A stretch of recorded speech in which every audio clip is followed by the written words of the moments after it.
m'a défendre travail. Et me connaît mon résultat, a tombé si me travail.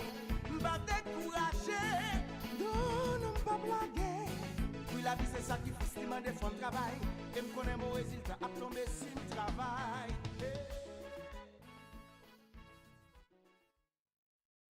Vous tous et merci pour votre présence nous dans l'émission nous parler finances chaque dimanche après-midi de 4h arrivé pour 6h sur Radio Panouan Mfm Radio Tv parce que je suis de corriger là dit c'est ni radio ni télévision 94.5 qui chita dans la cour New York.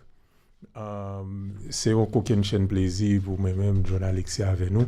Nous avons quelques semaines et émission pas en direct parce que nous avons un petit problème de santé et puis nous avons l'autre petit inconvénient qui fait que nous pas là, mais nous obligés là parce que quand pile bail qui a passé et nous connaissons que l'émission ça sont une émission qui est importante. Et pour un pile monde dans la communauté haïtienne qui vivent dans New York. Aujourd'hui, et malgré que la température lui-même n'est pas en forme de dehors, et nous avons quelques jours là, la pluie a tombé New York. Nous décidons quand même, il faut que rendez-vous, c'est rendez-vous, il faut que nous ayons rendez-vous. Et nous avons manqué nous. Et aujourd'hui, nous avons une spéciale émission pour nous. Nous avons un petit peu de finance que nous allons parler, mais nous allons parler avec une série de jeunes leaders qui sont dans la communauté New York, qui font un travail extraordinaire, avec qui encadré l'autre jeune femme avec l'autre jeune garçon dans la cour New York, haïtien et non, ça qui pas haïtien autour. Et pour eux même pour essayer de encadrer jeunes ça pour eux un chemin et pour un chemin professionnel, pour un métier professionnel dans mais et ça c'est inviter ça que nous allons gagner avec nous aujourd'hui. Mais juste avant ça, est-ce que nous est bagarre là, pas vrai? Nous est salier, pas vrai? Ce sont questions de et jusqu'à ce que Haïti parle en Coupe du Monde là encore. Mais bon, n'a fait l'autre façon. Pour nous continuer honorer le travail que sélection nationale en fait là et chaque dimanche qu'on a ces maillots et bicolore nous maillot équipe là jeudi on était supposé une activité avec sélection nationale là mais malheureusement la pluie en lui-même et li gâté ça et magistrat New York là t'a pas recevoir sélection nationale là et souterrain qui est ton avenir et Mike so t'a pas une belle activité là. Et puis nous réorganiser ça et peut-être jouer ça et si que nous là bien sûr que radio a couvrir que n'a monté live sur une page Facebook radio qui c'est Mfm Radio Tv et pour monde qui t'a aimé suivre nous sur et Facebook là et puis c'est monde qui t'a aimé suivre nous sur et page TikTok là et c'est Haïti Chéri 1804 et son a salué tous les amis qui cap suivre nous sur Facebook yo. Merci partager live là pour nous et supporter live là de façon que nous capable et les amis qui sur TikTok yo qui t'a demandé mo John Zach passé nous va sur TikTok là ça gagne quelques jours bon et grand pile bail qui cap passé dans la cour New York dans le secteur que m'a fonctionner là-dedans qui c'est secteur finance là principalement au niveau de santé qui te vient mettre au vraiment petit genre difficile que pour moi de temps en temps pour monter sur réseaux sociaux mais moi en forme nous jam c'est juste c'est de travail là pas nous temps vraiment vrai pour nous et passer petit temps avec nous sur réseaux sociaux tout le monde qui était checké sur moi m'a apprécié ça et n'a continuer faire travail là juste et pour me baisser de information et puis avant ça parce que nous gagnons une grosse délégation qui vient là mais toute délégation pour arriver n'a pas un petit temps pendant ce temps là on nous fait un petit parler ça qui a passé là c'est que grand pile monde dans New York là ça c'est principalement pour monde qui vivent dans New York yo. Et nous gagne monde qui te gagné assurance santé ou à travers de ça que les de marketplace. Ça veut dire et département du santé, c'est lui-même qui te baou et assurance santé. Et gagner différentes qualités de assurance ou bien différents plans de santé que ou ka qualifier pour yo à partir de salaire que ou fait pendant l'année. So yon plan ça yo, c'est plan que les plans essentiels 200-250. Et ça qui va le passer avec plan ça et New York State pas bail plan ça encore. Raison fait que pas bail plan ça encore, c'est parce que monsieur dame qui Washington yo, les que yo t'a passé ça les big beautiful bill yo, nous changer que gen cob qui été retiré dans Medicaid et Medicare. So plan ça qui c'est plan essentiel 200-250 là, c'est l'argent Medicaid là, on partit dans l'argent Medicaid là qui te compte financer programme ça pour New York. So ça qui vient passer dès que yo coupé dans l'argent que state yo a besoin, état yo a besoin dans question de Medicaid yo au niveau de gouvernement fédéral là. So New York lui-même il dit pas qu'à absorber plan ça encore pour lui continuer bay money pour gratis. So à partir de 1er juillet, si que c'est dans plan ça que ou tayé, ou pral obligé entrer dans l'autre plan. Et encore au carrelé moi dans 646 438 50 60 et puis laisse ça et n'a font ti parler avec vous et puis pour nous ouais et qui gens que nous ca faut joindre et on l'autre plan assurance et pour entrer sous lit pour entrer pour qu'à continuer gagner moyen pour aller docteur et pour petit tout et calcaille docteur et pour aller l'hôpital tout et sans que et cola lui-même c'est pas dans poche ou bien bill là c'est pas au même qui va obligé à payer. So encore numéro de téléphone là c'est 646 438 57 60 si que vous chercher plan assurance de santé et ou bien l'île pour renouveler plan tout parce que à partir de 15 mai et grand pile monde que il faut que ou te renouveler plan assurance santé que ou te gagné que département et santé dans état de New York tabaro encore ou renouveler dans 646 438 57 60 ou bien ou même qui pas travail ou bien ou même qui a cherché assurance de santé ou mettre les tout nous ca aider dans sens ça tout pour ca joindre assurance de santé gratis. Ça dépend de salaire. Faut que moi dis ça et ça dépend de salaire si que ou qualifié à partir de salaire bon sous pas travail ou déjà qualifié. Sous pas travail ou déjà qualifié pour Medicaid là ça pas nous ca gérer ça pour vous. Mais soit travail faut que nous regarder salaire ou et puis c'est là ça pour nous regarder à partir de salaire qui est dans plan yo ko ka qualifié pour yo. So encore relève dans 646 438 57 60 et puis n'a gérer ça pour. L'autre bagaille qui est important pour nous connaître nous même qui vivons dans New York là, spécialement moun qui habite Long Island yo ou bien moun qui habite Queens yo. Nous connaissons dans New York une plus grosse compagnie qui règle question de santé c'est the Northwell group ou bien the Northwell system. So et Northwell décidé que les papes Madame Jackie ou ka moun yo gen commence à brûler ou ka gérer ça s'il vous plaît. Bon moun yo commence à brûler.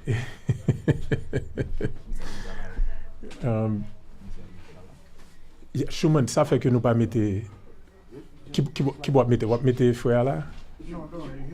He's fine where he's at? Okay, good. Okay, because you have a camera that's going to be on. Yeah, okay. So this is the beautiful thing about going live, is that you get to see everything behind the scenes. So nous avons l'autre, qu'on a deux invités nous là, so nous ne parlons pas avec eux. Mais Jean que nous t'avons dit que pour monde qui connaît l'hôpital, c'est de l'hôpital par exemple et Northwell LIJ, Northwell et tout l'hôpital Northwell ou bien toute clinique Northwell, toute urgent care Northwell et Northwell décidé pour le moment ils font camper avec Fidelis qui c'est une compagnie assurance et il y a des gens que nous connaissons qui commencent à recevoir lettre qui dit ça. So c'est pas nous-mêmes qui créons parole là, mais c'est gens qui recevoir lettre qui et besoin connaît qui ça va passer qu'on y a parce que Northwell décidé que pour le moment ils font camper et contrat que ils gagné avec la compagnie qui est Fidelis là, qui c'est une compagnie assurance santé. Si que vous connaissez que c'est Fidelis que vous gagnez et ou habiter Queens ou habiter Long Island ou bien docteur affilié avec Northwell Health Systems relais docteur mandel est-ce que li toujours prend Fidelis ou pas. Si docteur lui même li dit li pas prend Fidelis, relim le 646 438 57 60 et puis laisse ça n'a métaux dans l'autre compagnie de assurance.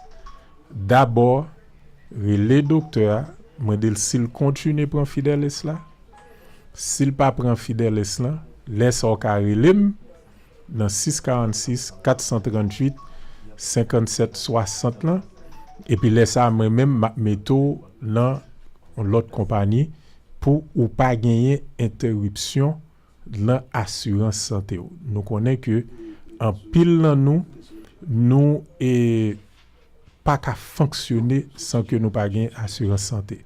Peut-être pas nous, pour petite nous. Et parce que assurance santé c'est une bagaille qui a mené ou dans gros difficultés financières parce que les que bill docteur ça bill l'hôpital ça commence à débarquer sur vous et yo pas tant que l'on a payé.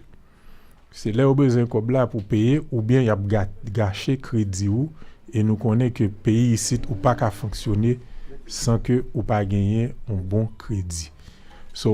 Et encore si que ou connaît que plan qu'on gagne c'est fidèle escalier et docteur là ou bien ou qu'on a dans série de l'hôpital là c'est Northwell que dit Northwell pour le moment font camper dit pas accepter Fidelis là encore relais docteur demander docteur qui ça que l'a fait après ça relais pour nous même pour nous mettre dans l'autre plan 646 438 57 60 l'autre dernier petit causé que m'a fait avec nous sur ça c'est sous question de gagner en pile dans senior nous dans grand monde nous comme c'est que on parle les gens supposé parler là en pile dans grand monde nous qui gagne plus que 65 ans ou bien essayer de jeunes monde tout que quitter jeune tête yo long et situation santé yo et ce soit te font stroke te font accident ou bien etc. qui qualifié pour gagner assurance Medicaid là. Mais en pile dans moun sa yo et yo pas connaît gen là de qui pas connaît que yo gen l'âge là ou bien état de santé yo fait yo qualifié pour te au moins joindre Medicaid là. Si que ou son grand monde ou bien vivre avec un grand monde surtout grand monde nou yo qui té et entrer dans le programme Biden grand monde qui sous TPS yo relève 646 438 57 60 pour nous même pour nous ca encadrer grand monde ça yo pour nous ca aider avec application Medicaid là et en même temps tout pour nous ca évaluer ou pour nous est-ce que ou qualifié pour ca joindre et home care services. Home care services, ça veut dire pour qu'un jeune ou agency qui pour voyer moun qui pour venir et aider ou dans cas là et accompagner ou les que ou gagner pour aller dans examen docteur ou dans rendez-vous docteur ou etc.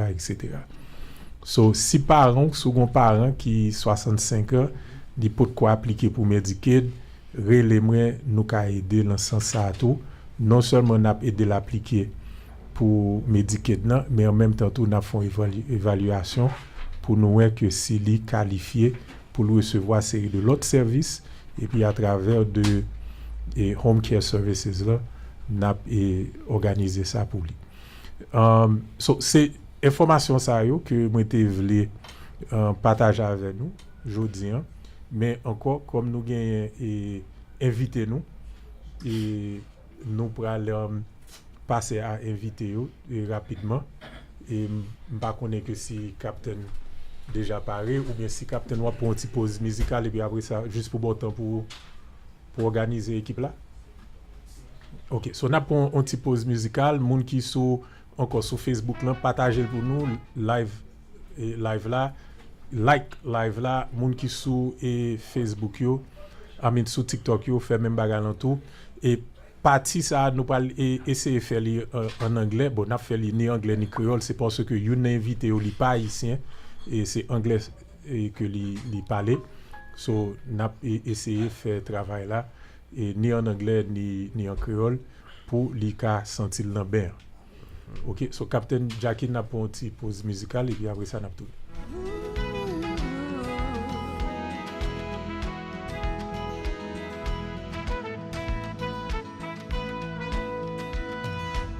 La société pas jamais besoin qu'on ait routaille, misère passée, yo pas jamais posé aux questions qui j'ont fait river. Mais après tant pour son poté pour yo ka bénéficier. Ce résultat on va là seulement monter. Mais quel que soit où tu prends, ça m'a dit franchement pas important. Réalité, depuis on réussi, honnêteté ou pas, mais quoi va joindre bravo.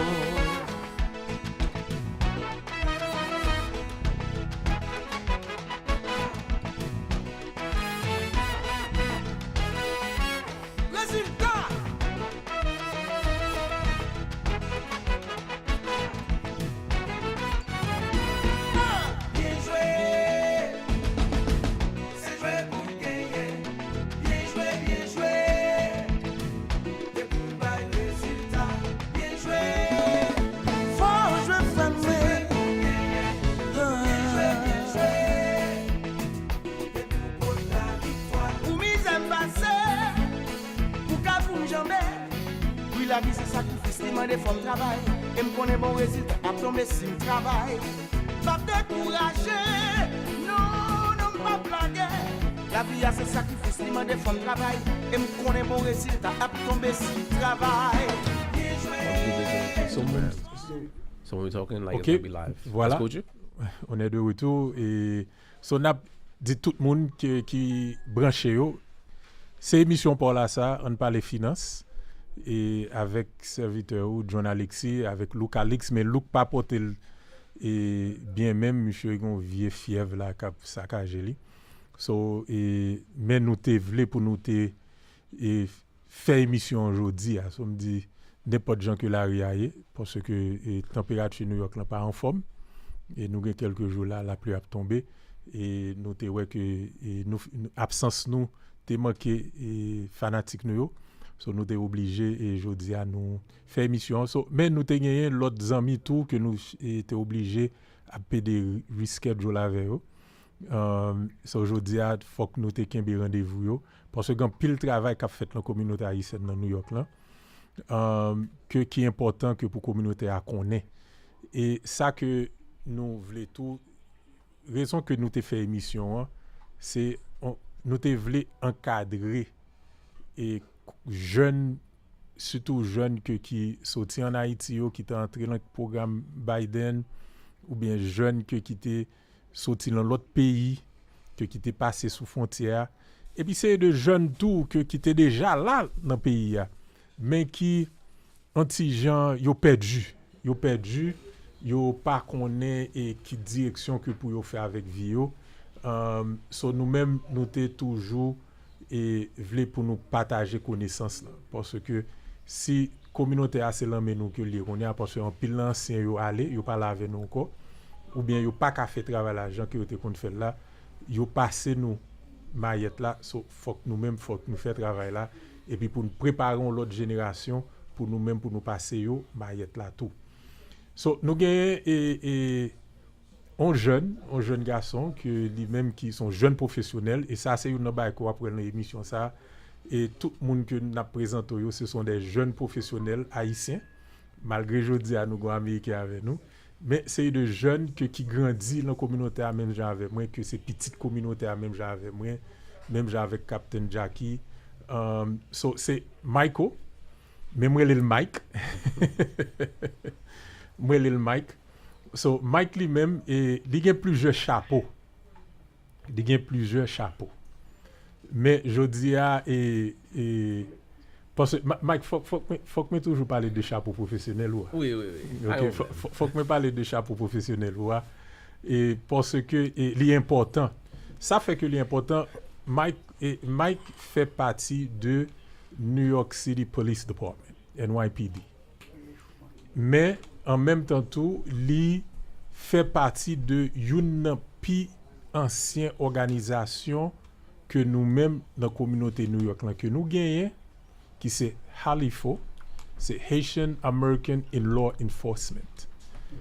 Monsieur Sayo est membre fondateur HALIFO et Mike avec l'autre jeune femme et jeune garçon parce que le président HALIFO a son femme que l'Ironia. Travail que yo même que yo fait et yo continue à faire c'est encadrer jeunes haïtiens pour yo même pour yo ka entrer dans carrière law enforcement. Et là nous parler de law enforcement, nous pas parler de seulement et police. Il y a l'autre bagaille qu'on ka fait que qui dans law enforcement maintenant côté ou pas nécessairement en police. Vous comprenez? So et ça fait que il était important pour et qui devine créer organisation ça c'est parce que 25 years 20 ans de cela 25 ans de cela nous-mêmes haïtiens et nous te qu'on subi un pile abus et l'en et département de la police ici et dirigeants magistrats qui étaient là à l'époque ils ont gagné vision pour te ouais que il faut que yo ouvri police là pour te ka gagner plus monde qui semble avec Mike et qui gagne pour yo te ka intriguer surtout communauté caribéenne parce que dans New York là gon gros communauté caribéenne et nous même haïtiens nous était convaincus nous plus gros là-dedans dans communauté caribéenne pour chaque communauté ça en dans pour département police New York là pour te gagner monde qui semblait yo, moun qui ka parler avec yo, parler langue yo, moun qui comprendre culture pour police là lui-même li ka vinn on sorte de image de ça que Mayor Dinkins t'es toujours qu'on a dit elle a parlé de New York the Grand Mosaic de potpourri et c'est New York là c'est ça que lié son potpourri que lié de différentes cultures, différentes nations, différents groupes ethniques.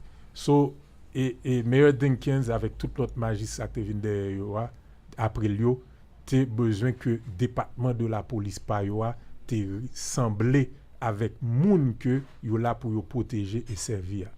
So Mike lui-même il fait partie de département ça. Il c'est une leader dans département ça. Il c'est une leader dans organisation que les HALIFO. So mais ça c'est chapeau professionnel là. Chapeau communautaire là, c'est HALIFO tout, mais il y a l'autre organisation et c'est organisation ça que qui l'a aujourd'hui que n'a recevoir qui est ORAD et ORAD là et nous pral font ti parler bon Mike comme nous déjà parlé de la police là ou pas capable dire faut qu'on dise de police là Il faut qu'on tombe de Alifo. OK. Avant que nous entrions dans Orad, ça ouais. Non, pas de problème. OK. Pas de problème. So son coquin chaîne plaisir que pour moi et présenter nous Michael Joseph, but I call him Mike. Vous comprenez que qui parle font-ils parler de tête li, font-ils parler de police département là, ça qu'a fait au niveau de outreach qu'a fait entre communauté yo et avec police département là et qui rôle que Alifo a joué avec ça et puis après ça nous parle parler de Orad qui travaille monstre que Orad lui-même l'a fait côté l'a encadré ces de jeunes femmes et jeunes garçons dans la communauté. So Mike, Okay. welcome. Thank you. Thank you. I hope this is a first, but but not the last visit. No, definitely. Okay. Thank you so much for having me. Thank you for having us. Ou puis à l'aise en créole ou bien anglais? I'm café tous les deux. Ou café tous les deux. Okay. So n'a fait un mixage. Oui, n'a pas un mixage. Okay. So we're gonna get them after this. Yeah. Okay. So, Blazy, bonsoir à tout le monde. Good afternoon, everyone.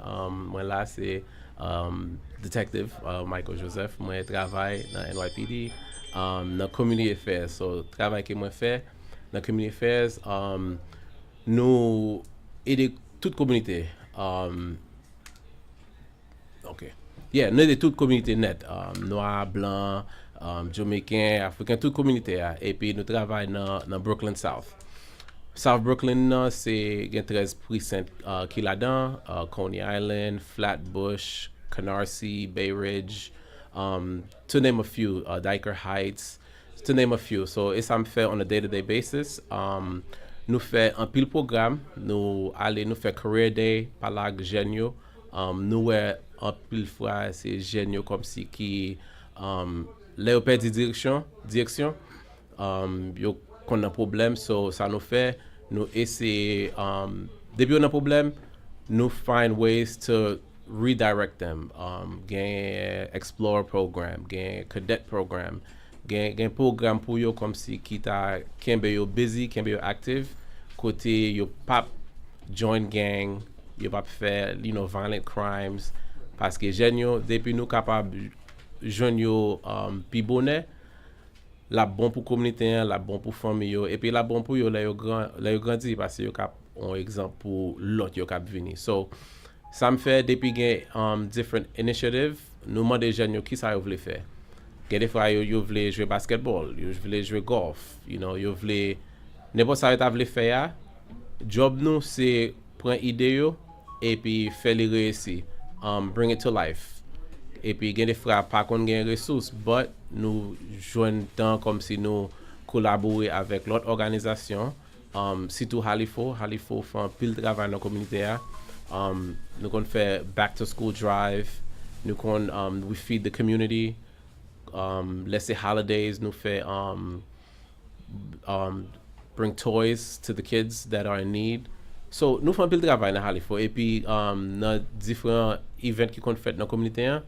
Yo kon demandé pour nous faire color guard côté nous habillé en uniforme et puis nous porter drapeau haïtien bien haut parce que nous fiers de Haïti côté nous sorti en pile là-dedans parce que Halifo gain plus que 400 membres civilian and uniform and from rank of depuis police officer jusqu'à inspector full inspector c'est un grade qui plus haut dans police department. Gen gars qui plus haut que ça, but comme haïtien nous gen moun qui dans rank, inspector. Bon nous même gon haïtien qui dirige un precinct 67 precinct qui dans East Flatbush et puis precinct ça son precinct qui réellement busy parce que les gros les couvre East Flatbush, a small part of Brownsville et puis qu'on grand pile crime qui là mais c'est un haïtien qui a dirigé lui et qui couvrir toute precinct la net dans toute zone là. So plusieurs fois moun relé depuis un problème yo relé nous et puis nous comme nous capable aider yo. Et puis comme Halifo tout nous aider tout le monde depuis c'est l'église, depuis c'est l'autre organisation, nous supporter. That's the main thing. Nous remettre travail ensemble. John is a great supporter.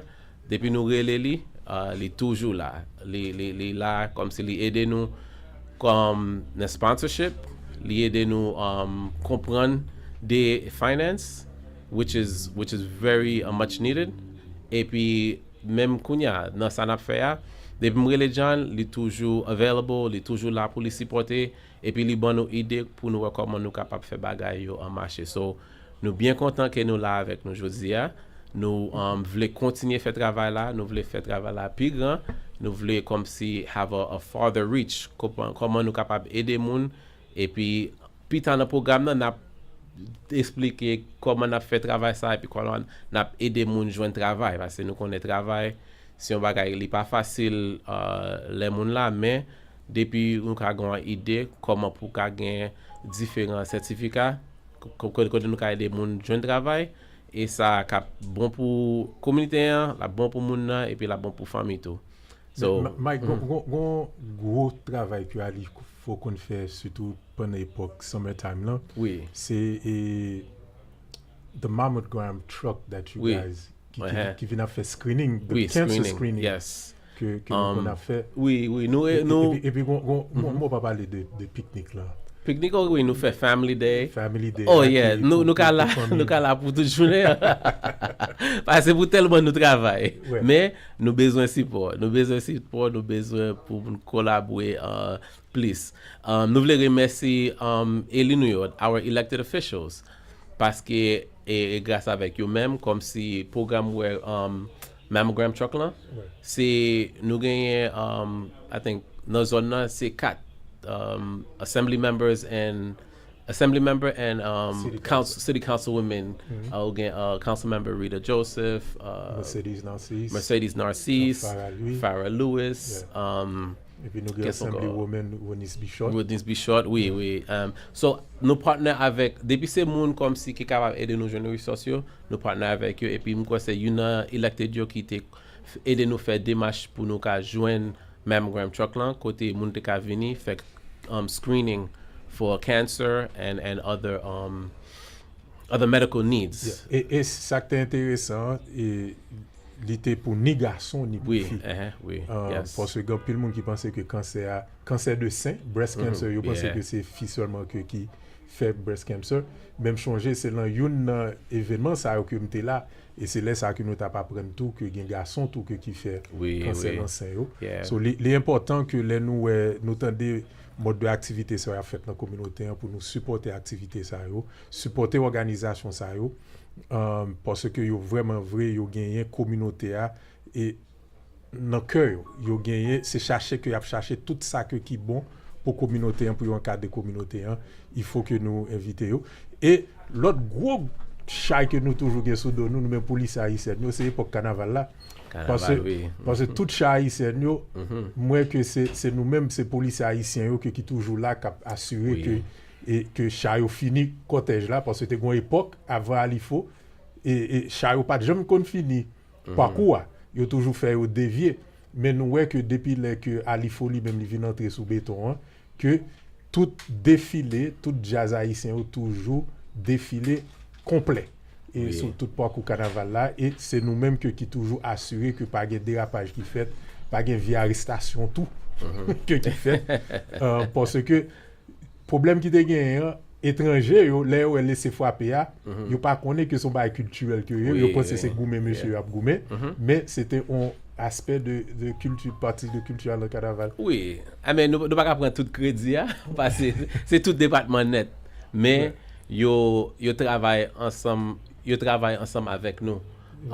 Comme yo dit comme nous parler langue là nous connaît culture yo fait accommodation côté yo accommodate pour moun qui connaît culture les ont gens plus facile et puis exactement passer chaque année qu'on gagne plus monde et puis année passée toute bagaille était passé réellement bien et juste dans fin carnaval là t'ai gain quelques petits problèmes mais c'est pas avec haïtien non c'est but gain ça tout but nous là comme si pour nous aider pour nous make sure parce que gens qui viennent all over the country pour venir célébrer and want to make sure that everyone is safe, everyone have a good time and we're just happy to continue to be part of it. Et puis si t'as un jeune captain de nous là ou bien un parent qui un jeune que et jeune n'a pas qu'on qui direction que he or she wants to go with their life, est-ce que police là son bagage que ou même que ou suggérer que pour un parent à considérer comme carrière pour petit yo ou bien pour jeune yo pour t'a considéré pour entrer dans NYPD. Is that a valuable career that what I can say is, in my opinion, college is key. Make sure you get to college, because even in to join the police department, you do need 60 credits, so you need some schooling. So we would always recommend go to school, try to get a career. At the same time, there are a bunch of city exams for civil servant exams. Take as many as you can, because especially the police department, we get a nice contract. So for any young person that is interested, even in school, there's a cadet program where the department will help pay for your schooling. You pay pour l'école, et puis l'on gradué ou vient join. Avec contrat ça, on moun ka fait plus que $100,000 après ou gen 5 ans dans job là. Wow. So, et puis travail là, c'est pas un mauvais travail lié. Gan pile haïtien là-dedans, gan pile moun dans toute l'autre nation. Mais nous voulons encourager moun comme si gen sécurité là-dedans. Oui, ou pot zam, oui, ou pot handcuffs and by sayo. Et puis, faut arrêter moun depuis moun fait crime nan, faut arrêter yo, mais son un bon carrière lié. Ou fait travail là pour 20 ans, après 20 ans, that's it. Ou Captain Jackie. Captain Jackie, combien de temps t'es baillé ou même dans CD avant que t'es pour retraite? Good afternoon, everyone. I want to say good afternoon, sir. Good afternoon. John, capable spécial. Il va aussi même avec tout le monde. My department is 2555. Okay. I put in 24. Okay. So I had a situation where I have an ear problem and all this kind of stuff. Our MTA they're really strict when it comes to health. Exactly. And all this kind of stuff. So 24 years, I was kind of tired with it. Yeah. So I said to myself, you know what? A year ahead of it, let me bounce. That's right. So I left, and I'm here with Mfm, and I'm doing great. I think it was not a bad decision. MTA is one of the best companies that I ever worked, and as you all know, he worked for the city, I worked for the city as well. Mm-hmm. Trust me, with MTA, I had to put a lot of hours. But now you're enjoying it. As you know, your job is very risky. Mine also as well. Mm-hmm. When I left, I make more money. So let's make it. Okay? So, capable spécial. Ouais. Yeah. Very good, very good. Et ça fait que moi poser question et puis m'intégrer Captain Jackie la question, c'est parce que grand pile haïtien qui pas comprendre que travail pour l'état ici avantage que le gain là-dedans. Yes. Et vous comprenez et parce que parents yo et malgré ça moi toujours même système là, ce soit faut qu'on avocat, faut qu'on ingénieur. Yeah, docteur. Ou docteur, vous comprenez, mais il y a l'autre bagaille que il y a l'autre carrière qui a bon vie. Oh yeah. Yeah, vous comprenez, so faut que parents yo même yo comprennent ça. Travail pour l'état de New York et c'est une plus belle job côté carrière. As you said, working with the city is the greatest choice that I ever made. Yeah. Don't get me wrong, he knows what I'm talking about. Yeah. Yes. Yeah. Yes. But leaving them is the best decision I ever made. all of my police officer friends that retired, they say the same thing. It's the best thing. It is, they enjoy the retirement more than they were active. If I want to say it in Creole, quand il y a temps, MFM, c'est tout moi-même. Ouais. Et I work with myself now. Moi madame l'ai plus belle souris tout Au capable ça, oui. Et qui sont encore, j'ai temps pour tête moi pour famille pour petit moi. Son, yeah. And as you know right now, this station is my priority. Exactly. We're going to talk about that. Okay, so next Sunday we got to talk about all the new stuff that's going on with the radio. Okay, it's not a but problem. we have invited guests today. Sure, let's get to be polite to invite guests. Yes, absolutely. So having said that, why don't we talk about ORAD, the other organization that you involved with? Yes. And the program that you guys are doing. And so now, we not font petit parler anglais parce que l'autre invité assez anglais seulement que lui parler. So tell us about ORAD and the program that you guys are doing. so we could have this brother who's doing a phenomenal we'll job. Hear from Divine. Divine. He's doing an amazing job, in the construction field. But with ORAD is a nonprofit organization. They're a charity. The president, Franzi Pierre-Louis, he joined us in which we're able to help people. Nous capables aider moun qui veulent travailler dans construction. La construction qu'on partie de safety. Depuis on moun veut travailler dans construction son industry where li grand pile partie que on fait là-dedans, on fait plumbing, on capable faire électricité, on capable faire concrete. Gain compagnie comme si on travaille in high rise. So very broad, and there's many different things you could do, but the one thing they all have in common, you have to have safety, knowledge of safety, and you have to have the credentials, which is going to be OSHA, and you're going to hear more about OSHA from Divine. And so Franzi partnered with us, Franzi and the organization ORAD, they partnered with us where we develop a scholarship fund. With the scholarship fund, we do the programming, the workforce development. We have a center in Brownsville, Brooklyn. Côté nous aider plus que 50 moun pour classe là. Avec classe là, yo capable prendre 4 OSHA et puis yo capable aller dans n'importe compagnie construction que yo dit yo compléter secteur safety hein. Côté dans construction tout, là travaille comme si soit travaille dans building haut, faut connaître comme si pour mettre harness, pour mettre helmet, boat pour make sure it's safe. Yeah. Parce que son un job danger lié. Mais grâce à bon Dieu, oui. Après ça, grâce avec ORAD qui partenaire avec nous avons un scholarship fund comme si classe là son classe for payer pour lui. Pour y c'est like $350 pour OSHA, $225 pour site safety et puis $150 pour flagger. Qui tout bail ça passé avec Divine, compagnie Divine Supreme Safety Consultant. So nous-mêmes, nous gain place là et puis place là nous mettez les available pour moun ka venir pour yo ka faire workforce. Avec place ça nous fait CPR, classe CPR là-dedans. Gain moun qui veut comme si veut faire cours sécurité là-dedans. So place ça son place pour communauté a ou ka venir ou prend certificat, avec certificat ça yo ou ka aller pour aller chercher travail. So avec ORAD, avec scholarship fund ça nous t'ai aidé plus que 20 moun qui comme si pas de payer classe là. Yo vini yo joint scholarship là, avec scholarship là yo fait community service. Community service là, faut faire 20 ans community service. Des fois y a dans l'église, yo buy manger dans food pantry. You can balayer la ria, faire street clean up. So avec ça, gain moun qui fait donation.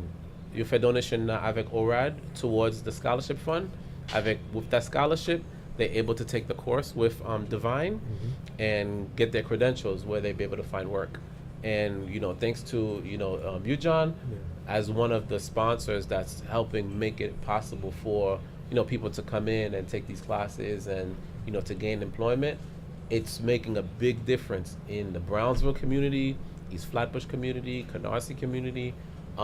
It's definitely helping, especially the young people, stay out of trouble and helping them to find a career path. Correct. In construction. And also what I wanted to add with that is that it's not just Divine. You could chime in too. It's not just with the construction field, but also those that work in a hospital, they work in the maintenance department. Yes. If they are, OSHA certified, if they are CPR certified, especially where they work that 1199 is their union, that gives them a different salary bracket. Yes. That's true. Yeah. So it's not something that just working in the construction field alone that you're going to benefit, but also if you're in a healthcare. If you work in a hospital, you work in a nursing home, OSHA is very important, and New York takes OSHA violations very, very, very strict, very serious, because we've seen certain nursing homes gotten into trouble because they violated certain OSHA regulations. So when a facility have a OSHA certified person or personnels on staff, it also helped that business or that institution making sure that they are respecting the requirements under the OSHA regulation. So Divine, why don't you tell us a little bit about you, starting what you do, how long you've been doing it, what got you involved in wanting to support these young men and these young ladies and giving them a career path. So who is Divine? All right. First, I would like to thank you for having me, inviting myself and Michael to your show. You can share what it is that we do, and hopefully add some value to the conversation. My name is Divine Shabazz. I am the owner of, president of Supreme Safety Consulting, and I am also a licensed concrete safety manager by Department of Buildings, licensed construction superintendent by Department of Buildings. Also licensed by FDNY as a construction site fire safety manager. I'm also an OSHA approved, authorized instructor for construction safety and health courses. Also a work zone, I'm approved by National Safety Council as a work zone flagger instructor as well. I'm also an instructor for MN Safety Consulting as well, and Department of Buildings approved course provider. I also teach with them as well. I am a member of National Safety Council. I'm also a member of I'm a certified health and safety technician by the Board of Certified Safety Professionals. Just, some of the qualifications I have. I'm also a local 18A union member. I've been a union member for local 18A, Cement and Concrete Workers Union, for 21 years now. That's actually how I started in the construction field, as a concrete worker, concrete laborer, and until I was able to get the certifications necessary to get into safety. So, as an OSHA instructor, well, first let me start with this. Supreme Safety Consulting, we provide safety management for construction sites in New York City. Construction sites, depending on the size of the building, which is pretty much most construction sites, minus 1 family, 2 family, and 3 family houses, requires a safety manager on site. The bigger the building, the more safety managers it requires on site. So we provide those safety managers to construction sites. That's one of the things we do.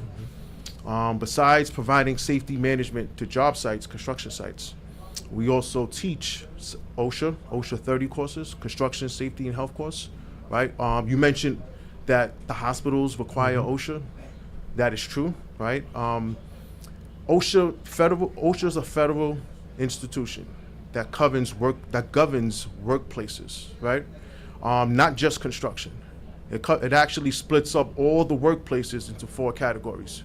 Construction is one of those categories, and then you have general industry, and that's the one that hospitals fall under. And then you have agriculture, and then you have agriculture. I'm missing one more. General industry, construction, agriculture, and I'm having a brain fog. Aviation. No, I'm having a brain freeze. There's 4 industries it covers. Construction, agriculture, and... Is that health already? You said health. We say health already. Yeah, no. General industry, construction. Safety, all of it is safety. All of it is safety. We'll get back to it. It'll come back to me. I'll keep moving forward, all right? So it's 4 different areas that divides up all workplaces into. That's what OSHA does, right? So I'm only certified for construction. Okay. So that's what we're offering. That's what we teach, construction, right? Besides construction, New York construction sites is one of the most hazardous workplaces out of all the industries. One of the most commonplace accidents, the most deaths, the most injuries is falls. All right. So this being so, Department of Buildings, which governs New York City, as well as OSHA, which is a federal institution, says that every worker in New York City has to have a 40-hour minimum of site safety training. 40-hour minimum. All right, that 40-hour minimum consists of the 30-hour OSHA and the 10-hour site safety training. All right, after receiving that minimum, that qualifies a person to start working on construction sites. All right, so we've been teaching that in Brownsville for a few months now. I've been teaching since 2019 in different areas, in the city, outside of the city. I teach for construction contractors. I can come to construction sites and teach. I've done that before. I've taught in Coney Island, Flatbush, East Flatbush, Queens. I've taught in different areas, different places. I'm also a DOE vendor as well. So Devon, what was the motivation behind you wanting to not hold that knowledge just to yourself, but you wanted to get more, young men and young women learning about this specialty, this OSHA certification, this CPR certification? Because you have all the credentials, so you could have been out there busy making lots of money, but you taking part of your time also making sure that you're training others. What motivated you for you to do that? Yeah, that's a good question. I started out as a non-union construction labor, and at the time I was making $10 an hour. I did that for a couple of months, and then I heard about construction unions. When I heard about construction unions, I started to apply for different apprenticeships. Right? Each construction trade has an apprenticeship program associated with that trade. So once I learned about construction apprenticeships, I started to apply for different ones. Eventually, I got accepted into the Cement and Concrete Workers Union, and it was a major change in lifestyle, a major pay increase. I now have benefits, fringe benefits, right? I had medical benefits, I had retirement accounts set up, I had vacation fund set up, right? So it was a major game changer, joining a construction union. So when I see young people now today that are looking for direction or looking for a way to make money, I know what construction has did in my life. I was able to enter into the middle class, right? And maintain, support a family, right? I have 2 kids as well that are in college now. I was able to support my family, take care of myself, and really, really change my life through construction. So I just have a desire to share that and pass that blessing on to other people, whether young, old, whoever wants it. Yeah. And we know that if there's one area that unions are strong, it's in the construction business. Sure, definitely, yeah. So, can you talk a little bit about that a little bit more, because so people understand that when they see the construction site, you can't just walk up there and think that you're going to get a job, right? Because if it's a union, shop, like we like to call it, you have to go through a union, or there are certain procedures or certain requirements. Then after that, you become union, and how that correlates to what you guys are doing with the trainings in OSHA. So can you give some more details, because what we try to do here with this show is also educate the community. Right? Sure. Let people know what's out there when they see certain things, to understand it, right? And then also for them to know what some of their rights are, right? So those that are listening to us or that's watching us either on Facebook or on TikTok, that's in the construction world, especially here in New York, they understand that there are certain things that they are supposed to make sure that they are tight with. So can you speak to that a little bit about, the union role, the apprenticeship program, when you certify, in certain areas and you go on a union site, how does that help? Yeah, sure. So construction union job site means that the contractor, the general contractor, the subcontractors, all the contractors on that site have signed a collective bargaining agreement with a union. So in other words, they have agreed to only use union workers for that job site. And to get on one of those job sites, technically you have to be a union member. Correct. So one of the ways to get people onto a union job site is an apprenticeship program. That's one of the ways. Besides joining a union apprenticeship, a person can also be sponsored into a construction union. if they have work experience that they can validate, if they could verify that they have, let's say they want to join the electricians union, if they can show that they have X amount of hours, I know for the concrete union it's 400 hours of work experience in that field, they can go to that union and a union member can sponsor them into the union. That's one way. It's rare that way. It's kind of hard. You got to know somebody that's willing to do that for you, sponsor you in.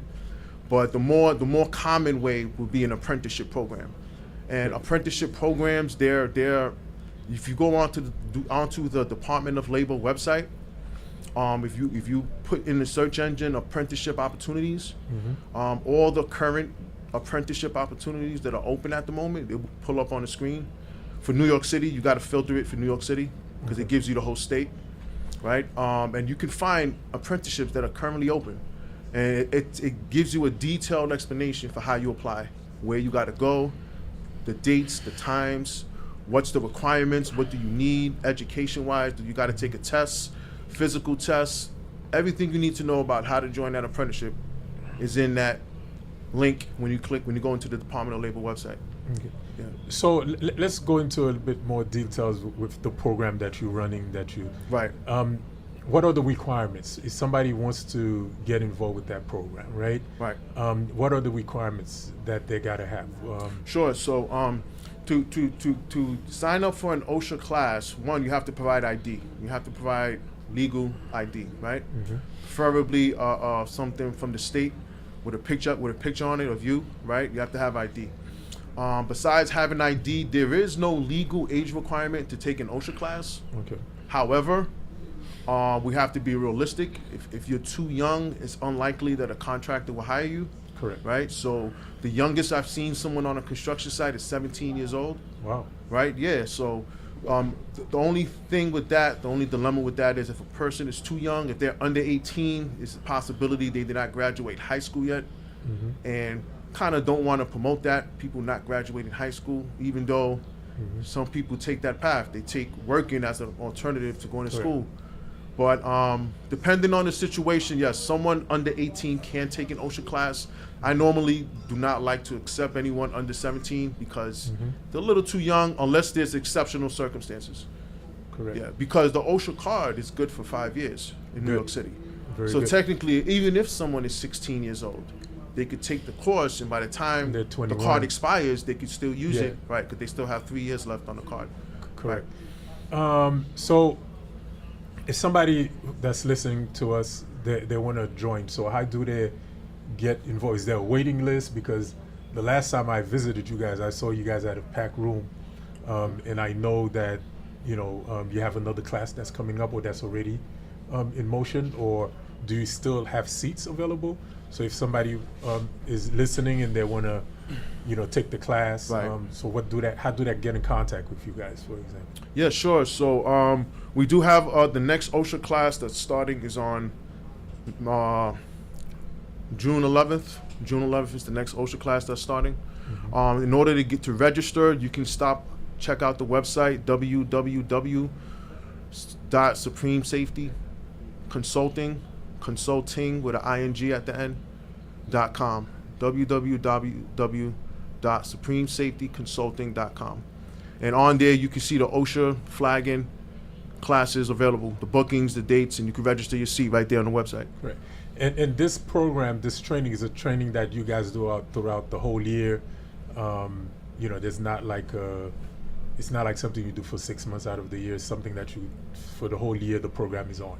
Yes, it's ongoing classes. Yes, we do book them in advance. Like we set a schedule in advance for at least 3 months in advance. And it's ongoing as long as we have students to teach it. There is a minimum requirement for at least 10 students. We like to keep at least 10 students in the class to get going. Okay. So yeah, as long as we have the students where we have classes scheduled, yes. Very good. So Mike, in regards to ORAD, I know you guys, it's very important that you guys have the funding Yes. to continue the program because, the lights has to stay on, Yes. There's the instructors that Divine has, that Divine himself, they have to make sure that they are compensated for their time. So how does ORAD keeps it going? I know you guys, you have a scholarship program. So Yes. if someone that's listening to the radio or supporters of the radio wants to sponsor that program, how do they, get in contact with ORAD? So they can go on the website. My company is Blue Digital Club. So it's BLEU digitalclub.com. You can go on the website and you can check us out. And also in terms of donations, there's a text code that you can text OSHA, so it's OSHA to 707070. So you text OSHA to 707070 and you can make a donation of any amount. Because as Divine said, the amount for the courses, altogether to take all the classes, it comes up to about $750. So someone may want to sponsor, you can write a check, or you can text, the code, make a donation, or you can come visit us over at the class and bring a check. And if you have any questions, you can call us up at 646-580-9727. Again, it's 646-580-9727. You give us a call and we can give you more directions on, how you can donate, how you can partner with us and continue to keep it going. We want to say that over 20 individuals have benefited from, the scholarships, and it's thanks to people like you, John, and even recommendations that you've made where people were able to, financially support, someone in helping them get in, a career path. And, of those 20 individuals, we do have some metrics where a few of them were able to go to some of these pre-apprenticeship opportunities and get applications. They get a chance to do the agility. We're just waiting to get that success story to say, you know what, this person took the class, they woke up early in the morning, stood online, because it's very competitive. When a lot of these, companies are putting out these applications for apprentices, it's usually early in the morning, and sometimes you can have up to 1,000 people out there online. The line will be wrapped around the block, so you have to go early. And we had students come back to talk to students that are currently taking the class and say, hey, they got up early, the call time was, let's say, 6 a.m. They were there from like 3 o'clock in the morning, waiting online. And when they get that application in their hand, they celebrate like if they won like a Super Bowl. Correct. Because it's really like a lottery. Oh yeah, because if you get accepted, now you go from, like, let's say you could have been making minimum wage, which is like, what is it, like $17 an hour? Yeah. You could be making up to, let's say, what, $40, $60, an hour, in construction. So it definitely helps, when you do support, the young people in the community, and not only young people, because you can have someone that, want to change industries, like maybe they were, doing something else and they want to try something more challenging to make more money. They could do construction. So we are looking for, sponsors. We do different events, like different fundraising events.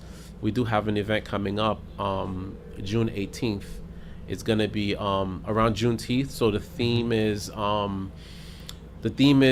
painting. So we have an artist that's going to be coming in, and it's going to be a painting event. So that we're going to put that information online as well. So anyone that is interested in participating in this event, feel free to, give us a call. We'll give you more information. We know the seats are going to fill up really quickly, for that event. And as we do different events, that's going to help us towards that goal. Another thing that I didn't get a chance to mention with Blue Digital Club is that we do philanthropy work as well, where we help, other nonprofit organizations, raise money. And through private dinners for a cause, we were able to raise over $50,000, for different nonprofit organizations. Ma di san kreol, pour organisation non-profit, ça nous fait nous aider yo raise money. Nous aider yo dans fundraising. Côté gagne organisation nous travaille avec yo, nous aider yo raise $14,000. Et puis j'en nous fait ça, c'est par un dîner que nous fait. Avec dîner, nous gagne a caterer, nous travaille avec different vendors. We do different strategies côté nous capable faire fundraising et puis nous aider yo comme si faire raise money for a cause. Depuis le website là, on peut tout travail nous fait dans fundraising avec comme ça les aider dans plusieurs bagages. Quelques organisations que nous travaillons avec eux, c'est Fuji qui est dirigé par Mona Lisa Ferrari, Dr. Mona Lisa. Nous travaillons avec Fuji, nous travaillons avec Capricare, nous travaillons avec Mfm Angels, which was a youth organization. So toute organisation ça nous aider in raising money et puis nous voulons continuer à faire travail ça. So et ça différentes organisations yo relais nous pour support et puis nous chita avec eux, nous font plan comment nous pourrons faire fundraising et puis nous we reach the goal. Côté nous fait phone call, nous fait different events côté nous ka reach goal là.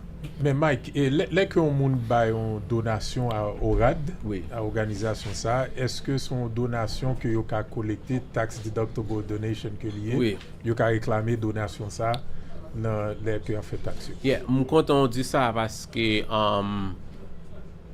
ORAD son 501c3 organization yo with the IRS depuis ou by n'importe donation, you laisse a charitable contribution.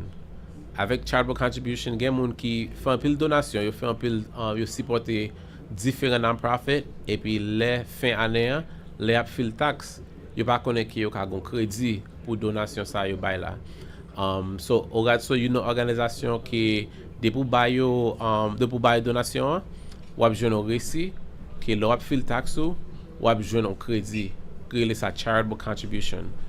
Et puis si vous voulez comprendre plus de ça, depuis un accountant ou un CPA, ou capable demander dire comme ça, moi t'aimerais bailler une belle donation avec ORAD, ou quasi m'aimerais bailler $1000.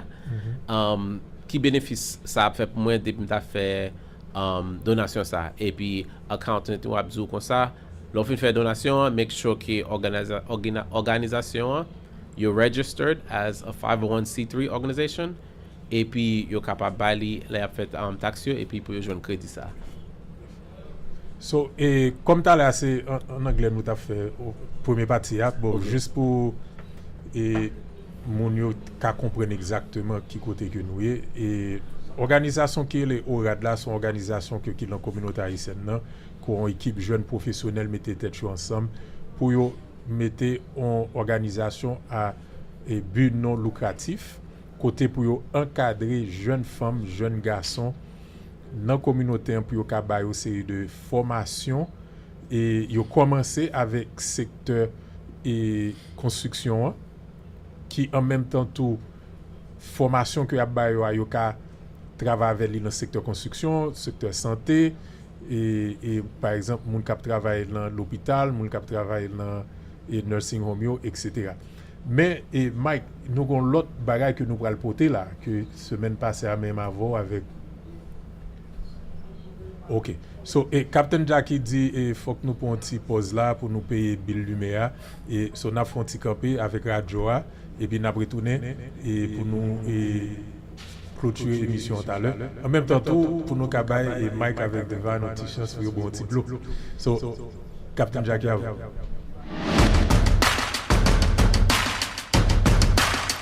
Tout haïtien a d'accord avec moi, drapeau nous c'est fierté nous. Mais en plus, c'est dignité qui derrière pour les blés ou ça. On imagine comment nous belle, nous chelbe avec jacket ça. Avec jacket ça pour mondial là, n'a continué courir, grenadier nous yo pendant nous a toujours été belle. Jacket ça yo a vendre tout partout. Sans nous pas déplacer, nous ka ship order par ou.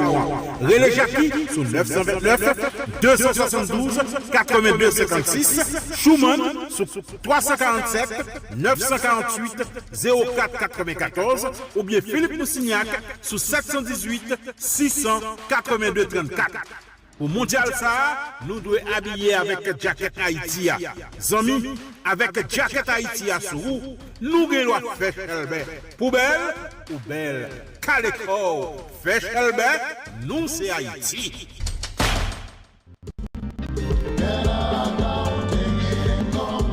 Mes Zami tan don cause, ça sou bagay ki red en pile. IRS vwe let ba ou, et puis wap chercher moun qui te file taxe pour ou dans tout pays, dans tout rakwe, sou kon se moun fou et pour pas joindre ni. Mais pas inquiéto, gen espoir avec Bena Accounting and Income Tax. La pa compagnie dans toute procession, si que ou pas ta joindre moun sa, ou même qui pot ko jam file taxe, qu'est posé.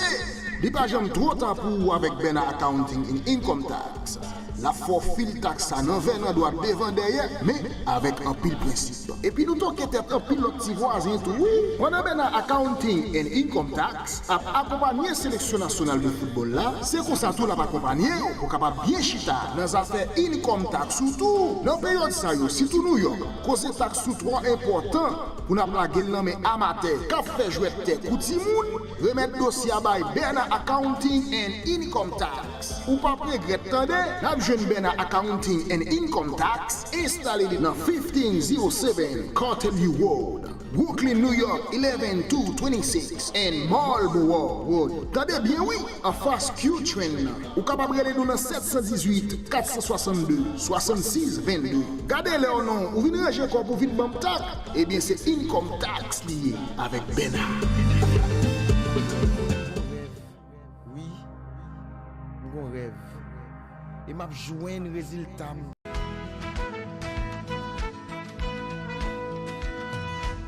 La société pas jamais besoin qu'on ait route aille. Misère passée, yo pas jamais posé aux questions qui j'ont fait river. Mais y'a prétendre pour son poté pour yo ka bénéficier. Ce résultat on va là seulement monter. Voilà, nous retournons sous émission pour là, on parle finances, mais c'est pas finance seulement que nous parlons dans l'émission, ça nous parler de toute bagage qui vient pour louer avec la communauté haïtienne en général et surtout dans New York. Et parfois nous pouvons parler de national et international, mais nous avons dit tout le monde qui t'a contacté nous pendant que vous pas nous et vous pas nous dans l'émission, ça a quelques dimanches. Mais nous tournons, merci, nous apprécions que vous avez checké sur nous.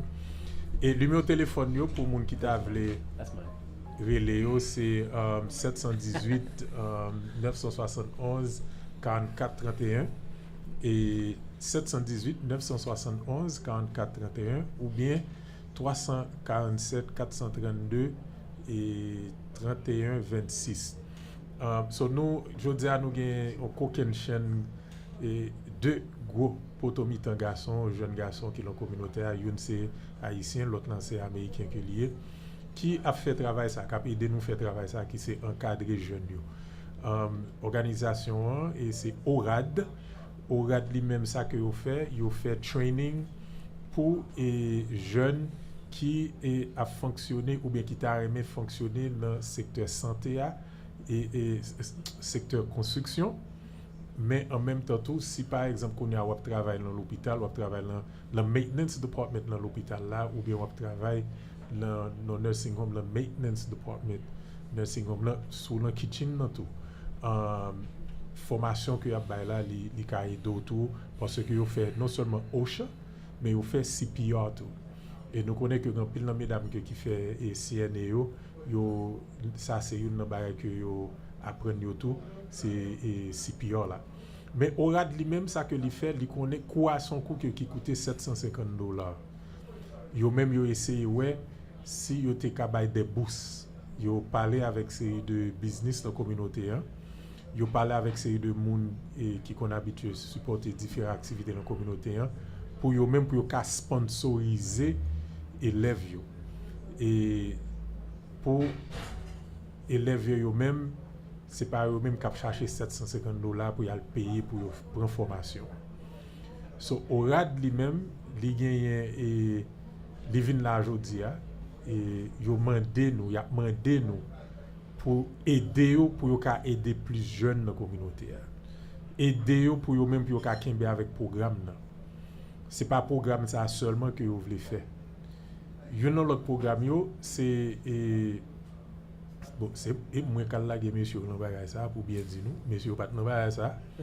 C'est moi même les que yo invité dans dernière graduation que yo té fait et puis m'a parlé avec jeunes yo et puis mais moi t'ai capitalisé sous conversation parce que t'es gagné un représentant une banque yo qui était là.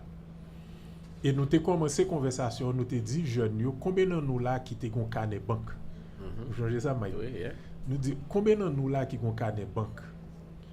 Et pas de grand pile qui t'est levé mais so ça lui-même il était venu attirer attention et nous demander et puis qu'on a conversation vient virer nous dirons ça que qui ça nous t'a aimé connaître au niveau de finance et puis laisse ça nous que jeunes yo yeux ouvri et yo commencé participer dans dialogue que nous t'a fait avec yo gain qui diront ça que oui yo t'a aimé connaît qui gens que pour vont canet banque gain qui dit que yo t'a aimé connaît qui gens que pour investir gain là-dedans qui dit que leur fin pour formation ça yo pas l'ouvrir propre compagnie de construction yo besoin connaît qui gens que pour yo joindre loan pour yo ka à l'ouvrir et compagnie de construction yo ou bien pour acheter équipement etc.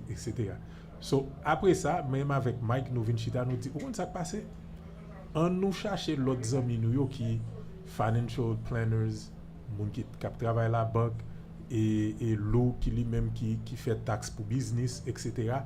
On nous font cours pour ti moun yo sous question de finance qui pourra gagner toutes différentes parties ça là-dedans.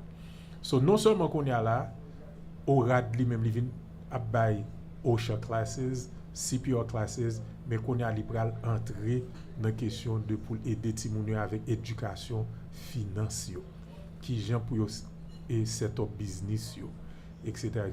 So Mike encore bay moun yo un bon Jean créole là qui côté si vous voulez faire donation pour sponsoriser élèves yo qui gens pour entrer en contact qui côté pour qui route pour faire pour venir aider OK plus facile prend le numéro de téléphone ça 646 580 9727.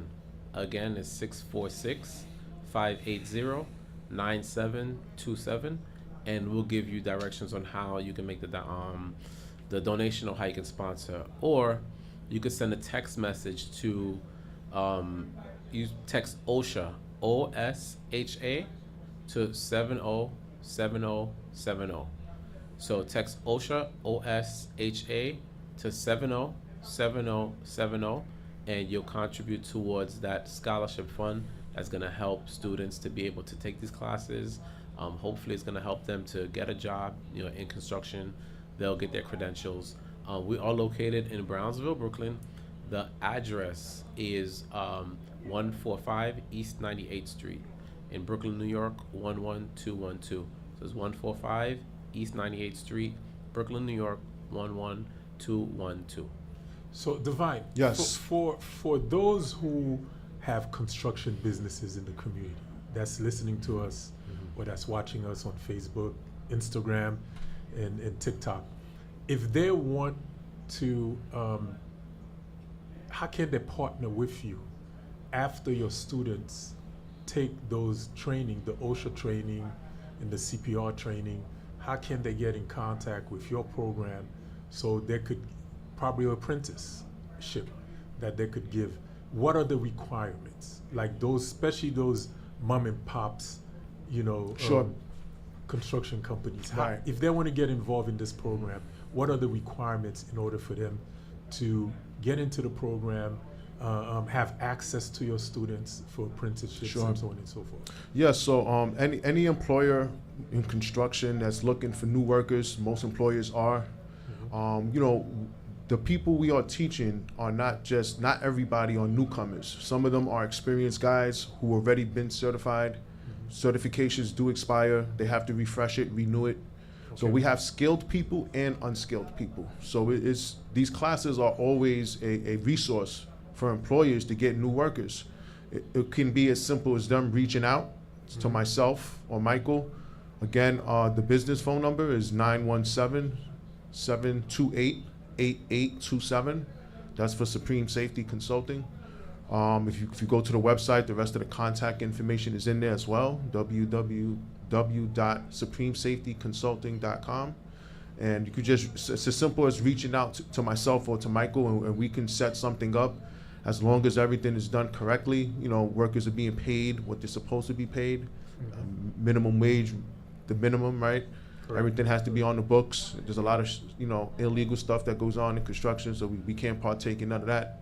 As long as they do things the way it's supposed to be done, yeah, they can come to us looking for workers, and we would definitely refer them. And also, if you are a leader in an institution where you do have people that needs to be OSHA certified, they could also get in contact with Divine and Mike, and I'm pretty sure they'll be more than happy to work something out, how to recertify your people for you or certify your employees for you. Sure. So the phone number again, Mike, is 646-580-9727. Again, that is 646-580-9727. And if you want to make a donation, you can make a donation right now, actually. Text OSHA, OSHA, to 707070 to make a donation. So text OSHA, OSHA, to 707070. So Mike, let me ask you this. Since you guys are going to be adding the financial literacy as part of the work that you guys are going to be doing, are you guys also thinking of not just for your students, but other local business folks who needs that, or folks who's thinking of putting a business together, could come and participate in those classes, and how you guys going to set up to give them that opportunity with the financial professionals you talk to? So the space is available for different trainings. So it is in Brownsville, so it's Brownsville Training Center. Just reach out to us and we can create a schedule. For these cohorts for the construction is happening in the evening. So if you would like to do something in the morning, early afternoon, or if you want to do something on the weekend, we can definitely make it happen, because as of right now, the place is empty during the day. So we definitely want to put more programming there. On the 29th, we do have a company that does CPR, Second Chance Survival. So we do have a CPR class coming up that if anybody would like to learn basic BLS, basic life skills, learning how to save a life, you know, you can take the CPR class. It's 4 hours. Nous avons cours CPR qui va fait moi ça le 29 à 10h du matin pour 4 heures de temps. Pour classe ça, ou venir ou faire CPR, et puis on joue un cadre from American Heart Association. So nous avons fait une classe maybe 3 weeks ago, et puis it was very successful. Moun yo vini, yo apprend qui ça peut faire, côté yo capable sauver la vie. Parce que ou pas jamais connaît, ou quand au restaurant, et puis on manger bien goût, et puis manger un coller dans gorge yo. Est-ce qu'on compte ça pour faire ou même? Non. On va comme ça pour faire. Si manger un coller dans gorge yo, est-ce qu'on va sauver la vie yo? Non, je connais supposé ballon bon frappe dans l'estomac libre. Si c'est surtout bon, et ça dépend si c'est un restaurant haïtien il a manger et puis on zo poisson coquille dans gorge. Oui, c'est pas ça man Jackie, c'est pas banane yo ba ou les zo poisson coquille dans gorge.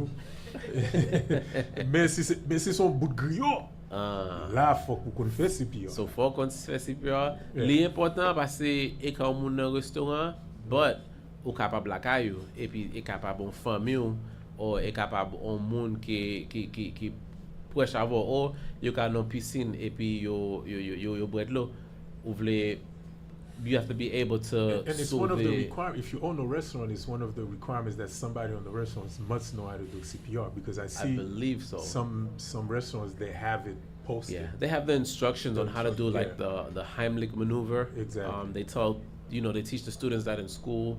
You know, you go behind the person and you wrap your arms around them, and then you to help it get out. But it's important to know CPR and important to know life skills. So, l'important pour connaître CPR, l'on fait ça, c'est pas seulement pour tête ou, mais ou capable de faire pour un monde qui proche avant, ou capable faire pour une famille, ou capable de travail, ou capable sauver la vie au monde.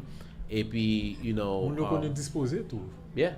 Moun yo konnen disposer, nous Yeah. konnen ça par Ke moun nan exemple. rete, et puis nan temps ou prend pour les 911 pour ambulance ka vini, ou ka sous compte qui ça pour faire, ou capable commencer CPR, et puis les ambulances vini, yo continuer et puis yo sauver la vie moun nan. So classe ça c'est qui date Les 29 mai 29 à mai 10h du matin. So ça veut dire vendredi 2 mai hein. Oui, vendredi 29 mai Oui. à 10h du matin et si moun yo ta aimé al prend classe ça, son classe qui a fait en collaboration avec ORAD et puis de the Heart Association, association. So de oui, cœur. comparé les Second Chance Survival. Second Chance. Et puis yo même yo collaboré avec American Heart Association. American Heart Association. So love Qui c'est un gros qu'aucune chaîne organisation pas boy ici, c'est eux même que qui spécialisé dans la question de cœur. Oui, yo partenaire avec ça plusieurs monde depuis mon nan prend classe là.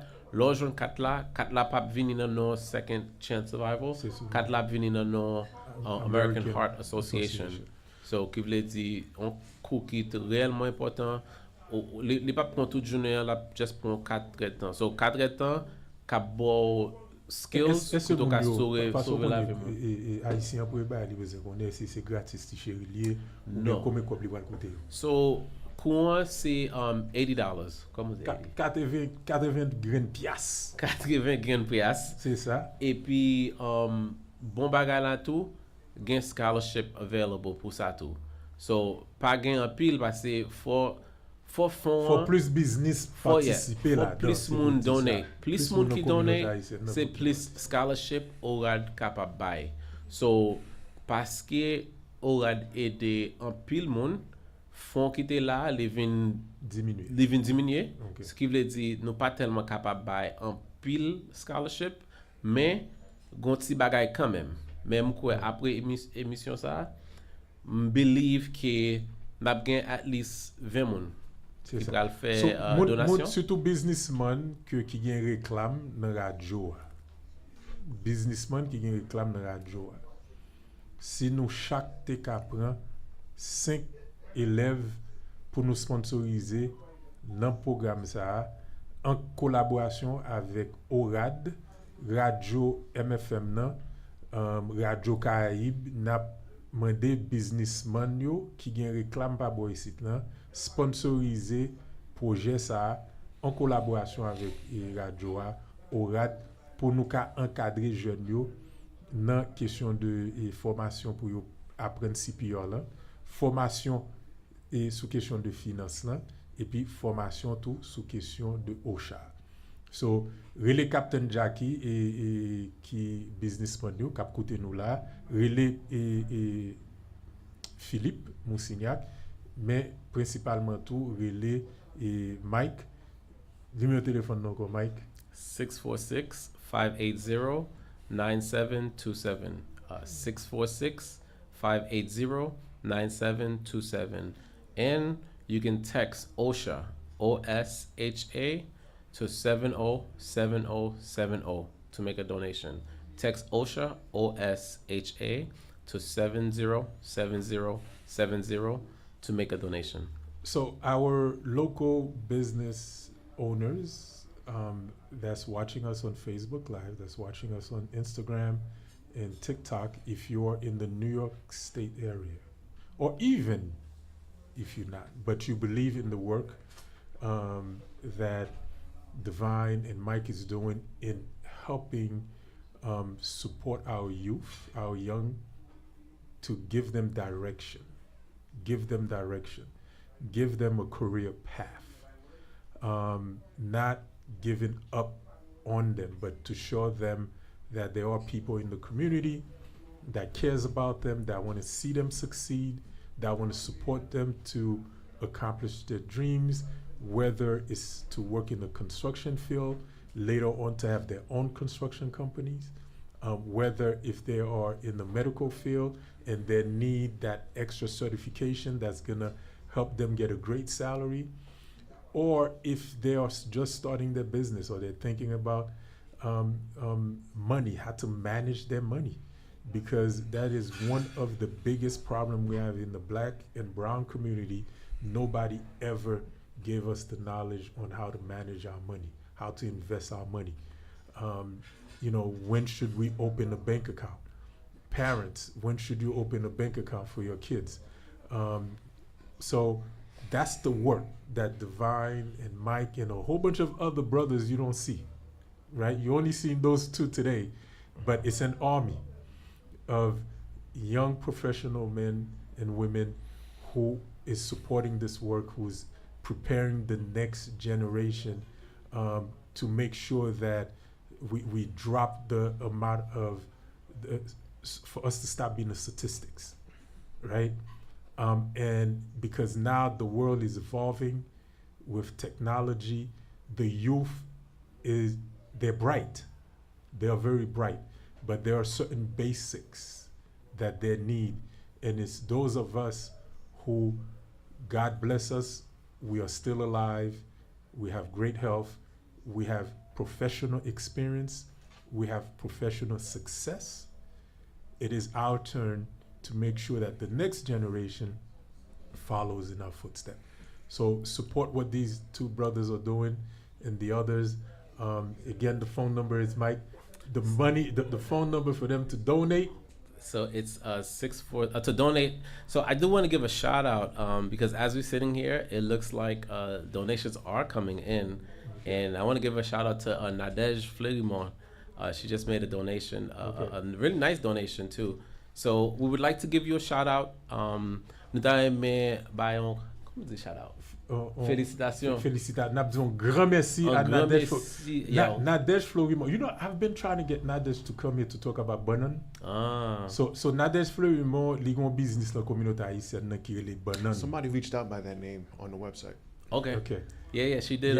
She made a donation. So si vous voulez pour nous bailler, si vous voulez pour nous bailler, on félicitations. Spécial à Nadej. Spécial. Nous voulons dire non sur radio. So text OSHA OSHA to 707070.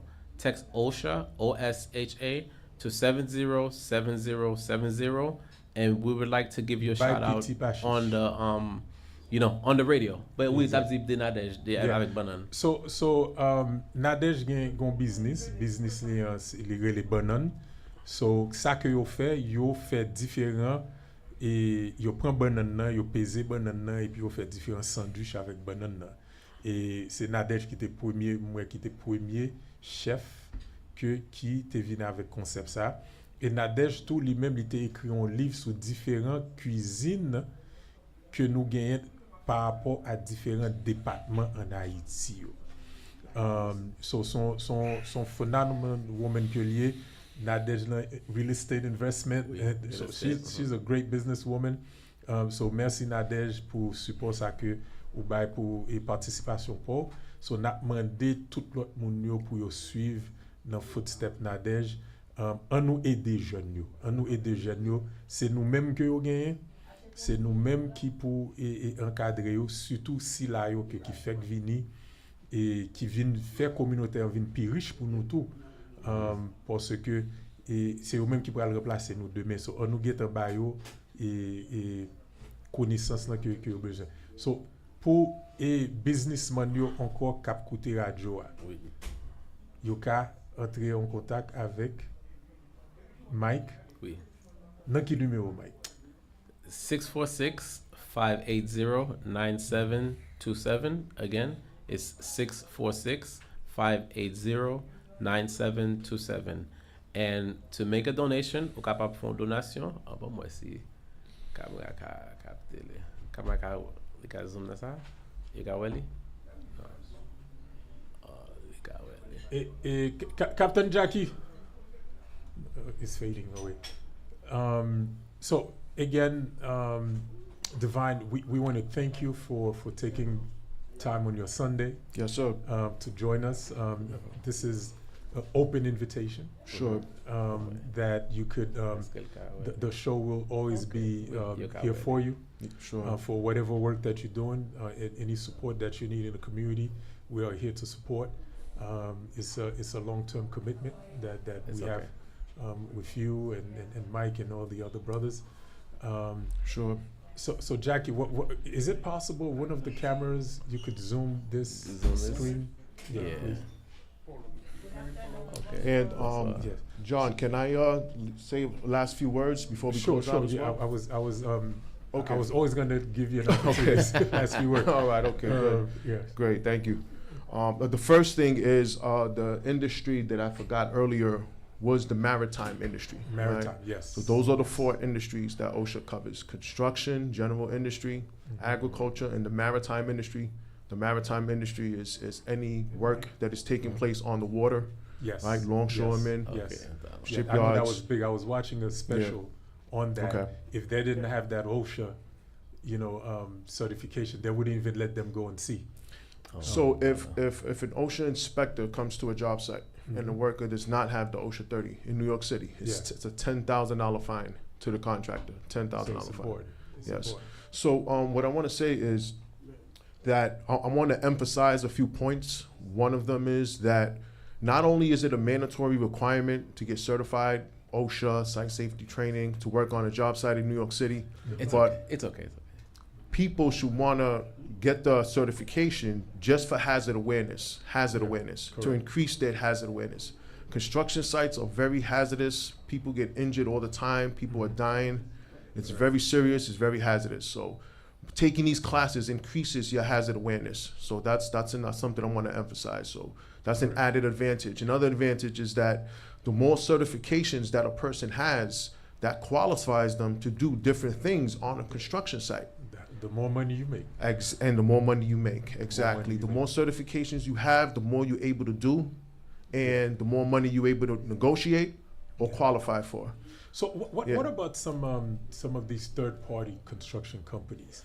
How can they benefit by being OSHA certified? Like, if they're trying to hire them to give them, certain, because I know certain big major construction companies, sometimes they like to outsource some of the work. How does that help those smaller companies that's probably going to be outsourced to do work?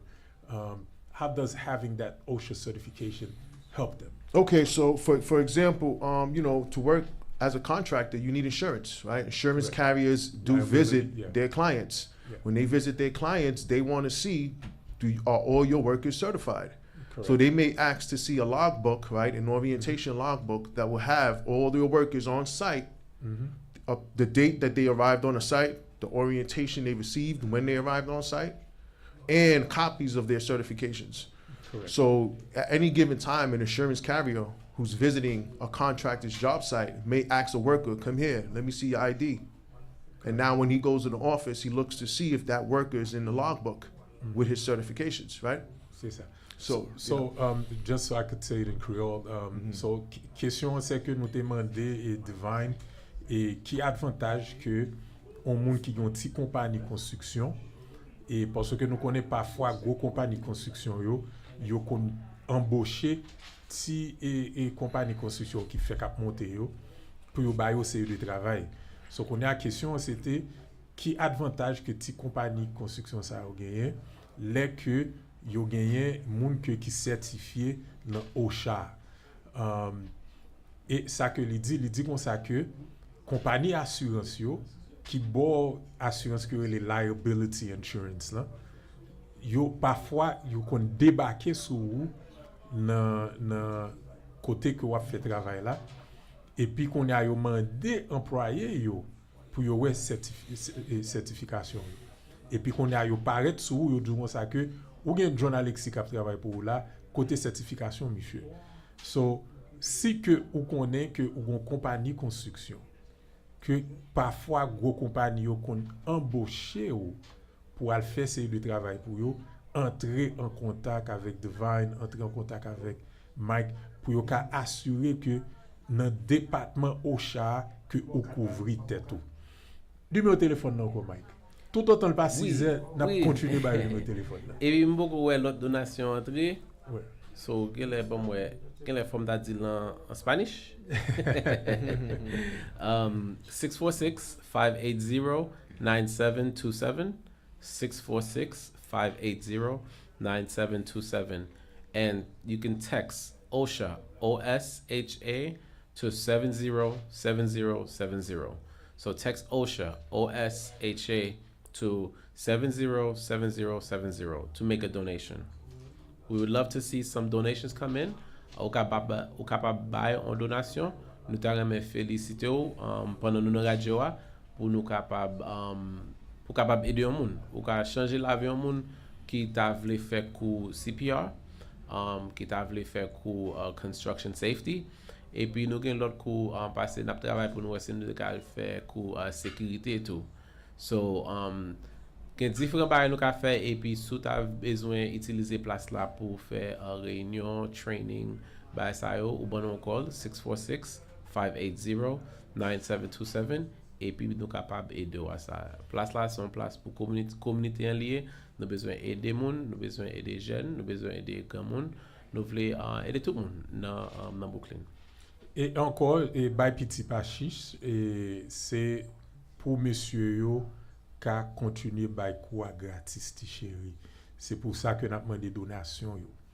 C'est pour jeunes yo qu'a vinn prend quoi au lieu que pour y payer $750, il a besoin quoi gratis. Mais pour yo qu'a gain avantage ça, il faut que nous-mêmes qui dans communauté, moun k'ap gade sur Facebook yo là, moun k'ap gade sur TikTok yo là, moun k'ap tandem dans radio là, moun k'ap gade sur Instagram nan là, bay piti pa chiche.